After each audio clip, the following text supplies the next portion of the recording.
We acknowledge First Nations people as sovereign traditional owners and custodians of the unceded lands and waters on which we work and live. We pay respect to elders past and present.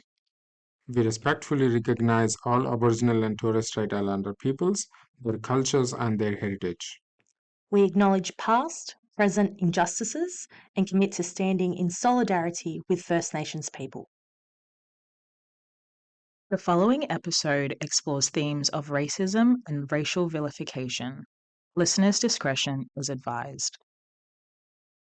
Welcome to the Build Beyond Bricks podcast. I'm Vikram. And I'm Catherine. And today we'll be featuring the Streets of Colour film with Yolandi Franken and Ronnie S. Riskalla, director and producer. Welcome, both of you. Thank you very much for being a part of this podcast today. Thank you for having us. Thank you so much for having us. This is all very exciting. Oh, it's very exciting. Catherine and I were able to watch the film last week, and congratulations to both of you. Thank you so much. No, tremendous effort from the both of you guys. It's an incredible film. Cheers, appreciate that. And I believe it's a long time coming. Yes, it's been 6 years plus. I think by the time it gets released, it'll be 7 years in June or July, whenever it comes out. So yeah, wonderful. We will throw it over to you if you want to tell us a little bit about the movie and about the cast and a little bit about yourselves as well. Okay, so Streets of Colour is about Tez. He's a 25-year-old Middle Eastern guy who grows up in Western Sydney, and he goes out with his friends one night, and unfortunately that night takes a turn for the worse, and his best friend, who's a person of colour, is killed in a racist street fight. And so that sends Tez into a world of like hurt and pain, and that he has to try to get his son back by cleaning himself up. Okay. yeah. And the cast. So the cast is a really unique, diverse, Yes. Beautiful looking group of people. Can you tell us a bit about the cast? Yes, so leading the cast is the Heath Ledger Scholarship winner of last year, Rahel Roman, who I've known actually for about 15 years, probably one of the most talented people to come out of this country. He was wonderful, yeah. Yeah, and obviously he's from a diverse background. He and his family survived the genocide in Iraq towards the Kurdish people. So basically when I was writing this film, I could just see one person, it was Rahel. I mean, there's no other person that I could actually think of. And I did look at, a wide variety of casting over about 12 months period when I was actually trying to cast this film, and I just knew it was him. It's pretty much written for him. And he has a lot of same similarities as myself. Like, we grew up with copying a lot of racism, and even though there's a 15 or 16-year difference between our age groups, he basically encapsulated that role so perfectly because of, having to go through the same sort of things that the character in the film went through. So basically, yeah, he's wonderful. Great. Yeah. And Yolandi, can you tell us about, I guess, the supporting cast and bringing that all together? How did that come about? Yes, I mean, Ronnie was probably the person responsible for the casting. And I have to say that he's done a lot of work. Nothing was just taken for granted, and no one was given opportunities just for the sake of it. We really auditioned people a lot. Had a few rounds. Veronica Cloati, who's the lead girl, the love interest, she's fantastic. I don't know if you guys agree from watching the film, but she's really wonderful, and we've done a lot of casting rounds to get that role cast, and she nailed it. And the chemistry between her and Rahel was just great. Yeah, so it was, hands down. Everyone else, we had to search a lot for the smaller roles because, we have to be authentic. We wanted to be authentic to the characters and, the story we tell. So yeah, it was a big job, but I think we nailed it. Yeah, and we've got a very diverse cast of actors, and I dare say that we've got the most multicultural film in film history, in Aussie film history, because I think I counted about 40 plus nationalities that we've got in the film, including all the extras and everything as well. Wow. So we've covered everyone, and it wasn't done because of ticking boxes. It was actually done in a natural and authentic way. So the characters were written that way because it's the way that I grew up in the areas of like Mount Druitt and Blacktown and all that sort of stuff. So each person was chosen carefully, you know what I mean? And there was, like Yolandi was saying, a lot of auditions, a lot of rounds of auditioning, and it was actually quite difficult. Because there isn't a big pool of diverse actors, and that's, I guess, not something that's probably we can talk about today. That there isn't enough opportunities for people of colour and of different diverse backgrounds.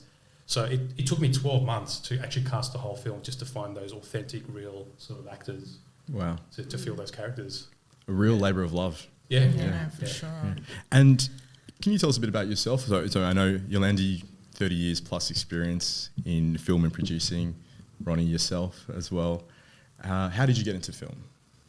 I've always been, an avid film fan. So I think if you ask my parents, I was this 4 or 5 year old, kid always recording things on a Betamax video player. That's how old I am. And I would record movies like Star Wars and Superman. I've still got them till this very day. They're like 45 years old now. And my parents always knew that I had something, to do with film or TV. And so when I was in high school, the first film and video class came up in Year 9. And I jumped at it, of course. It was like my first course into actually filmmaking, because back then there was no internet or anything like that. So I knew since doing that first course that I was going to be a filmmaker. And so I went off and studied film, and we're talking 25 years ago now, but there wasn't any other film schools around. There was just one TAFE in North Sydney. I think there's a few more now. But there was one film course in the whole of Australia, I think, or the whole of New South Wales. It was crazy. And AFTRS was around, but it was quite hard to get into. You had to be 21 years old. I finished school at 17 in Year 12, so that was not going to happen. So I ended up doing a couple of really small private colleges and all that sort of stuff, and then went off and did some UCLA extensions over the internet when the internet was around. And then I made a feature film called The Day Hollywood Died, and that took 5 or 6 years as well. That was like an experimental sort of student production. It wasn't very good, but it was sort of my really good film school, if you like, to make a feature film. And then after that, I met Yolandi through networking, and we started doing this. So Yeah. Sorry, I went off on a tangent. No, great. But, and Yolandi, yourself, 30 years experience, business owner, TV personality, producer. Can you tell us a little More bit? like 25 years experience, excuse me. I'm not 5 years old. No, but everyone's got this memory of, this happened, or I saw this movie and then I decided I'm going to become a movie producer or something. I didn't have that moment. I just, in my head, always knew I was going to work in film. And I don't have a memory of when that came into my head, but this has just always been part of me.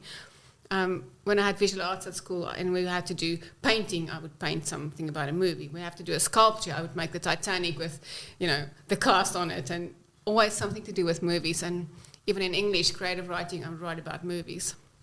So when I finished school, of course, the first thing I did, went to film school, got into the industry. That was back in South Africa.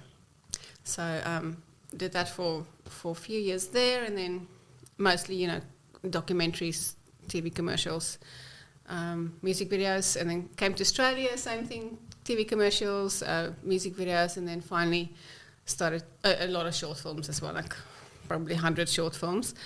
And then started to make feature films. I made 2 feature films before this one, and then met Ronnie, and then this is going to be my next movie partner. we just gel, and that's wonderful. how Streets of Colour came about. So, as we've said, Streets of Colour focuses on a variety of themes, including cultural identity, multiculturalism, racism, anti-racism, drug and alcohol issues, and some of the challenges young people and all people may face living in Greater Western Sydney. Can you tell us a little bit more about the film and, I guess, your purpose for it? As I said earlier, I grew up with a lot of sort of racism as a child in my teenage years. And then I had an altercation with my neighbour living out in Penrith Way. And he was abusing me racially in a way that was so hurtful that I was it brought up all those memories of being called all these little things as a kid, and I just thought, I think racism really still does exist, I thought it was actually all better now. Now that I'm an adult, I'm old enough to deal with, all the childhood trauma and all that stuff. It's all good now. Do you know what I mean? It's just something that happens when you're a kid. Maybe, I sort of exaggerated what I went through and whatever. I thought, I think I've got to do something about this. I think I've got to write a story, and I've always wanted to write a film based on personal experience. And then the best directors in the world always say, write what write something authentic. So then I started writing this film, and that's where the purpose came from, the fact that I think I had to explore a lot of the racial trauma that I went through. And I think there's a lot of us who come from immigrant families who haven't really been able to talk about it openly, and have also grown up, become adults, and just sort of push it to the side, and they haven't really openly dealt with it in a way. And it still happens, and there's systemic racism. I mean, there's racism that happens not with your sort of verbal sort of way. It's always what's happening with opportunities, or you go for a job interview, you don't get it because you're a person of colour, and that sort of thing. So I thought, I want to make a film discussing this topic so it, you know, becomes something that we can bring it to the surface in a way. And I think there was a lot of themes, as you've probably listed in there, that sort of had to go in there as well, because it's not just about racism, but it's about cultural identity. It's about, you know, spirituality, because, you know, we come from parents who also have a religion, I guess, in a way. And so I had to instill all that and make it really authentic. And the purpose came from all that, I guess. That was a good summary of the film. Was it? Yeah. So I think I went off on a tangent then. No, you really took me on a trip just Oh, now. really? So thank you Great. for sharing that. Thank you for sharing that. Thank you. So with all of that in mind, do you think that Australia as a whole is ready to even have this conversation? It's one thing for people to experience this. It's a whole other thing for people to actually hear and listen and discuss. As a whole, do you think Australia is ready to have this chat? It's a good question. I don't know if I'm quite sure how to answer that, but they're going to be ready once they see Streets of Colour. Absolutely. You've seen the film. It's quite confronting, and it's raw, and it's you know, I'm not going to apologise for the topics that are in there, but I think we need to be able to talk about it in a very raw sort of way. There's a lot of language in there. There's a lot of things that, you know, people might find very confronting. Using authenticity is the best way to get through to people, because, I mean, it's not working in any other way, I believe, anyways. So, and I feel like film is the great medium to sort of do that in, because people, you know, what do people do when they, you know, they go to work all day and they come home and they, you know, they jump on Netflix and they watch something. So why not, you know, watch something that's also entertaining, because we made a film that's entertaining as well. It's not just, you know, a film that's got an agenda or a message. It's actually got entertainment. It's got an entertainment factor, and I think that's the best way to educate people. I think that element of the film being raw is a really good descriptor again. And that rawness, do you think that everyone in Western Sydney will be able to relate to some of those themes? Because as we know, Western Sydney is very diverse in the kinds of people that live, work and play here. Will everyone say, yes, this is the Western Sydney that I belong to? No, I don't think everyone will. I think there's going to be a huge population that will be able to align themselves to this sort of story, but there's probably going to be people who never experienced anything like this. I mean, I had someone the other day say to me, I must have grown up on the wrong side of the tracks because I never saw any of this stuff. You know, so there you go. So that's, you know, that's a comment from someone who grew up in Western Sydney and they'd been sort of sheltered in a way. So, But I think that's not necessarily a bad thing, because, you know, we don't want to just preach to the converted. We want to also reach those people who find it hard to talk about those topics, or who don't know about it, or are not aware of the, you know, what people grow up with, and people that are not ready for those discussions yet. It's, you know, it's time for them to get on board. And I think, like Ronnie said, a film like this that is entertaining, it's a great way to get the message across without, you know, preaching to them or shoving it down their throat. So I think, yeah, that's what we're trying to achieve anyway. I think you have achieved that. thank you. On the theme of multiculturalism, and Ronnie, I'll direct this one to you. When we use the term people of colour to describe those who are not Anglo-centric, this can create a cohort of racially ambiguous people who may feel required to align and represent the voices of a larger multicultural community, kind of in groups together. Growing up in Western Sydney, did you ever feel the stigma or an alignment with certain cultures to help embrace your own? Oh, most definitely. I think a lot of us that grew up together in Western Sydney, and a lot of us sort of, even in high school, we like all the wogs, if you like, they would just find each other. They would align themselves because it was just comfortable. And it wasn't just even about racism. I think we just inherently knew that we felt comfortable with each other without really knowing each other. And there's like an instant comfort. So if that's what you mean by aligning yourself, yeah, it wasn't an alignment that we stood together to sort of like, you know, like to segregate everybody else, you know, segregate people who aren't of colour, you know what I mean? It was never like that. It was just, there was just a comfort, and because everyone at some point in their life had dealt with some sort of racism, it was like, so, you know, you sort of like go into your little corners, and, you know, in high school we had the WOG area, we had the Aussie area, we had, you know, the Islanders areas. And Did we go to the same high school? I don't know, you tell me. Plumpton High School, shout out. But yeah, it was a very troubled area where I grew up in, and we were always on the news for racial fights and stuff. We were on like current affairs and stuff back in the 90s. It was so intense, you know. Growing up, you always aligned yourself with people who were of colour, even if you didn't know that person. Like I could be in a doctor's waiting room and somebody would be sitting next to me, and all of a sudden you're almost best friends with this person because they're a person of colour. I don't know what it is, but that's how it is. But then, you know, you might be sitting next to a person that isn't a person of colour, and you feel something, like you feel a disconnect. You feel a disconnect with that person. You know, there's a line in the film which the character Tez says, it's like, I hate the way they look at me. And it's like, every person of colour knows what that feels like. Yeah. It's like when someone looks at you and they look at you with these eyes and you think, there's something there. It's, you know, they're not going to say they're racist or they're not going to act racist, but there's a look in their eyes. And I don't know if you guys have ever witnessed that yourself or... Yeah. It's happened a lot for me. I think you nailed it on the head in terms of that kind of unionship that people of colour will have. Not knowing each other, not walking in the room, being on separate sides of the streets, but giving each other a nod in an area that I don't feel comfortable in. So I definitely think that's something a lot of the viewers who are people of colour and from multicultural backgrounds will align with. Sure. There's an element of collective trauma, if you will, that kind of bonds people together. And on that topic of trauma, do you believe you can effectively separate trauma and historic disadvantages from entertainment? And I say this in the context of being a dark-skinned African woman, where the suffering of black people is often entertainment. We see that in slave movies, we see that in things of that sort. So, yeah, can we effectively separate trauma and historic disadvantage from entertainment, or is there a place for them to coexist? Let me give you an example. Sure. Part of my self-care as a African woman living in Australia is not consuming content that shows black people suffering or African people suffering. Movies like Blood Diamond or Hotel Rwanda are movies that I'm never going to watch again because it yes, there's an entertainment value, but it's also that I can see myself in those people and I can almost too closely relate to how they're feeling, and then now I still have to go into work tomorrow morning after having my binge of Netflix. So what is the role, or is there even a role for filmmakers and creatives to ensure the safety of the viewers, or should we be depicting that? Do we not know enough about racism that That's an interesting point that you put on that. Yeah, I guess I never really thought of it from that point of view, because obviously the story is very authentic to myself and it's almost my story. So to me, it was like I needed to tell this story so I could help others. So, and I can understand from your point of view that, you don't want to sort of involve yourself too much in those stories that are too close to home, like you were saying. But I feel like it's more important as filmmakers and writers to tell these stories for people outside of that.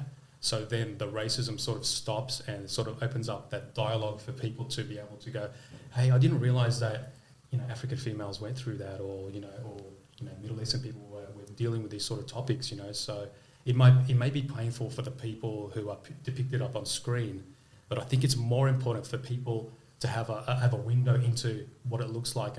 And I honestly made this film for people outside of Western Sydney too. It may seem that I made this film for Western Sydney, but I've had a lot of people that I've spoken to in a lot of our film communities and just regular people that say, I've never really been out to Western Sydney. What's it like? They've never actually driven out here. They've never had to do any business out here.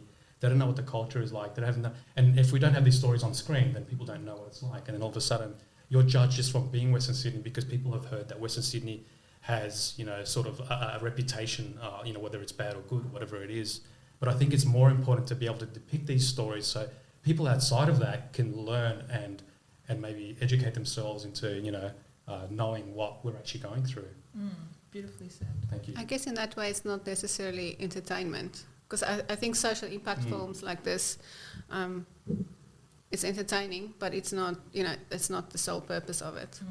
If it was just purely entertainment, a comedy or something where it is shown, I think that would be a different story.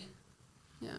Very true. Great. On that, one of the key elements is to share stories that generally don't receive a lot of focus, such as the stories of young people who are migrants and second-generation migrants and their struggles.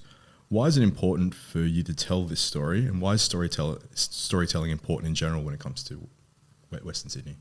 I think there's so many different stories from different cultures that, you know, haven't been explored yet. I mean, it's, if you turn on the TV and you don't see stories about the culture that you grew up in as a first migrant Australian, then it's like you feel like almost empty in a way. Like you're always seeing people, you know, that are just Anglo-Saxon, and there's stories that sort of don't represent the way you grew up. So I think it's really important to be able to tell all different types of stories. And I'm not just talking about stories about racism and culture and stuff. I mean, why can't we have a story about a family out in Western Sydney, you know, that's dealing with some sort of family dysfunction? It doesn't have to be with race, it doesn't have to be culture or anything. Like, I mean, we just don't see that anymore. We don't see that, you know, happening. I know it's getting better, but I feel like storytelling has to be very broad in terms of, you know, telling different stories. Yeah, inclusive without being stereotyping. Yes, that you too. know, why can't the Arabic man not be the doctor in the show without being there for a reason? You know, it just happens to be a doctor and for me as a white person, that's my goal, is to tell those stories, have diverse people in normal roles, quote unquote, and just be more inclusive and less stereotyping. Yeah. That's a really good point, and I do want to touch on that. We have this saying, or I've heard this saying, that to make change, to create change, you need to win the hearts and minds of people. And of course, as we've been discussing, the arts are a great vehicle to do such things. So if you were speaking to other filmmakers or other creatives, what considerations would you encourage them to be aware of so that a dynamic and ever-changing community is represented appropriately? Yeah, well, first of all, can I just say, I think stories or any art really cross culture, cross language, cross anything. And, you know, through any form of art, we can really connect to each other and share that emotion and share that, you know, experiences. And I think as an artist or a filmmaker, using that opportunity to share our stories. And I think a few things to be aware of is that, like Ronnie said, there is a lot of diverse cultures. All those cultures have their own beliefs, their way of doing things, family structure, and to really educate yourself on those. Like, first of all, be aware of it, educate yourself on how they work, and also understanding the background, like what the cultures go through, what suppression was there, having those facts and really telling those stories authentically. Definitely, like I said, not stereotyping, not just in who you cast, but in the stories that you tell as well. Is the story that you tell for that specific character true from their history to the way they behave, to their family structure, to the way they dress, the way they think? Beautiful. Would you like to add anything to Can that, you Ronnie? read that again for me? No, absolutely. Something about winning the hearts of people. Yeah, winning the hearts and mind of people. In that context, that the arts are this creative vehicle to not only changing the minds but the hearts of people, what would you encourage other creatives, maybe filmmakers in particular, for them to be aware of as they're creating content, so that they can represent communities that are ever-changing and dynamic? Well, the word that sort of struck me is winning the hearts. The word is hearts here. If you don't have heart in your story, I don't believe anyone will be able to be changed by anything. You just have to really use emotion in storytelling. So the best advice I can give to anyone that's going to be writing a film or making a film is make sure that it has emotion, because without emotion you can't evoke anything from people. You know, like if you just watch something and you were trying to tell a story about race, for example, and you didn't use any heart in that story whatsoever, you didn't, you know, try to, you know, win the hearts of people, and you walk away and it's forgettable and it's not memorable, that's your biggest mistake. You have to find what connects your story to your audience. So when you're writing something, make sure that it is full of heart and full of emotion. Nothing worse for me watching something that was about something like displaced people, for example, you know, and it has no emotion. You know, like I watch it, you see a bunch of scenes, it doesn't really move you in any way. It's just basically scene after scene of nothing. And then basically you have nothing at the end of it. You walk away and you go, there was no real heart. I didn't really feel anything. What were you trying to tell me? Because I didn't feel it. You know. So that's I guess comes down to, you know, casting and all that sort of thing, having the right actors that are going to portray your characters. But yeah, heart is number one when it comes to, you know, creating content. Yeah. So that's why I love that question. Yeah, I think as long as you're authentic, if you're authentic Yep. and you're true to the characters and you're true to reality, you'll get that heart. As soon as you try and please other people or try and not say something because you're scared, or, you know, that's when you take out the layers that you need to get to the heart. And yeah, That thing about layers, I want to focus on that, because I think you guys did a really good job in showcasing the complexities of individuals, that we all have good in us and we all have the capacity for bad, and it doesn't necessarily have anything to do with race. It's just a human thing. So that complexity of people and emotions and stories, I think, is one thing that you guys did really, really well. So I commend you on that. Thank you so much. Yourself, producers, actors and crew, Sure. mostly people who live and grew up in Western Sydney or has a connection to Western Sydney. Can you tell us a little bit more about that and why it's important to represent that?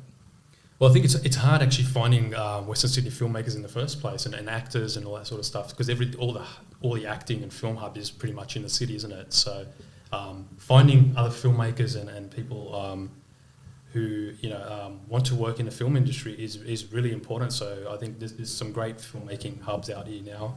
They're going to be building a lake studio over in Penrith. I don't know if you guys have heard about that. So the Russell Crowe wants in on that. He wants to be part, like, owner or something of it. So that's going to change the whole scene. So there's already a really good hub of filmmakers, but we still have to travel into the city, which is fine, to make films. But I think the scene is really changing now. So there's a lot of people coming out of these areas who, you know, want to make films, and I think we just need more resources and more funding to, you know, to be able to, you know, have better, what should I say?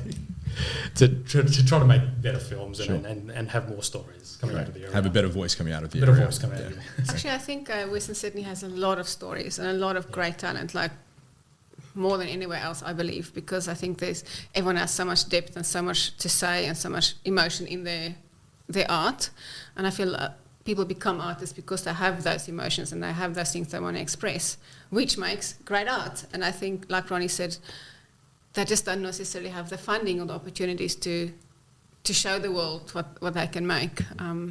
So I'm really glad that we at least could make Streets of Colour, and hopefully that's a starting point in the right direction, putting Western Sydney on the map. And even in Streets of Colour, do you know how many wonderful musicians there are in Western Sydney? And we try to incorporate as many as we could in our film, and, you know, just getting that art out there and just, you know, putting people on the map, the talented people on the map. Wonderful. Before I move into the next question, the soundtrack was great. Yeah. By the way, yeah, wonderful. You were talking to two music fanatics. Is it? Oh, okay. Yeah. Even like opening scene, and I heard the rapping and the lyrics. I was like, oh yeah, this is going to be good. Spent about 3 years just on the music. Yeah, no, it was not easy. The needle drops on some of them are great. So, no, well done. Well done. Let me tell you about Ronnie. He didn't do anything half-hearted. He puts everything, every split second or any drop of everything has to be perfect, had to be telling the story, had to have heart, and he wouldn't settle for anything less, which makes everyone else's life very difficult, but has the most wonderful results. That's why it took 6 years as well. On that topic of filmmaking, just to wrap up, imagine it's 25 years ago. You're back to square one. What's one piece of advice that you would share with your younger self that could potentially inspire filmmakers and creatives here in Western Sydney? That's an interesting one. What would I tell my younger self? Or a piece of advice. Or a piece of advice.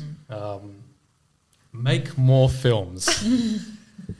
Yeah, I mean, we didn't have, you know, phones in our pockets and stuff, but I mean, I was always this guy who carried a pocket, you know, video camera always around. So I wish I went out and made more films with that. I did. I made a lot of short films. Even as a kid, I used to use a very big, bulky camera that my dad owned that was connected to this heavy video player that you had to carry. So I would say to my younger self, make more films, like sort of what Spielberg did with 8mm film. I wanted to make more. I did make a fair bit, and one day maybe I'll share that with the public. But yeah, make more films. Yeah, I like that. Well, I'll have to give a bit of background. So I've done, like I said, a lot of TV commercials, music videos. I've done this is my third feature. I've done a TV series, and so I've done a lot of things.